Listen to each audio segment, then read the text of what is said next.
నా పేరు మౌనిక. నేను ప్రెజెంట్‌గా ఇప్పుడు పోస్టల్ డిపార్ట్మెంట్‌లో పోస్టల్ అసిస్టెంట్‌గా వర్క్ చేస్తున్నా in Eluru. Great great great yeah! And అది కూడా జాబ్ రీసెంట్‌లీ వచ్చింది.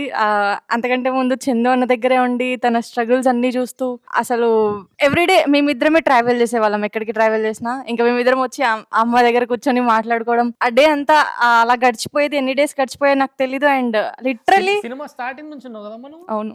సినిమా డే 1 రోజు నుంచి లాస్ట్ ఈ రోజు రిలీజ్ డేట్ వరకు. Yes. Great great great yeah! And చెప్పండి. లిటరల్లీ నేను హానెస్ట్‌లీ చెప్తున్నా, నేను ఇవాళ అంటే అక్కడ ఏలూరులో ఉన్నప్పుడు వీళ్ళని చాలా మిస్ అవుతున్న ఫీల్ నాకు ఎవ్రీడే. అసలు లెగంగానే వాళ్ళే ఫస్ట్ మార్నింగ్ గుర్తొచ్చేది. So I can't forget them. Every మినిట్‌లో నాకు వీళ్ళు గుర్తుంటారు. సో హ్యాపీ నాకు సంస్థాన్‌లో ఉండి. అండ్ నాకు సంస్థాన్ ద్వారా జాబ్ వచ్చింది. అండ్ నాకు ఇంకా వర్డ్స్ కూడా లేవు చెప్పడానికి. థాట్ మచ్ గ్రేట్ నాకు వాళ్ళు. అంతే అన్న. నైస్. పాట మర్చిపోయాను. First of all thank you so much Chandu అన్నకి నాకు ఈ మూవీలో నా టాలెంట్ గుర్తించి మరీ సాంగ్ ఇచ్చినందుకు.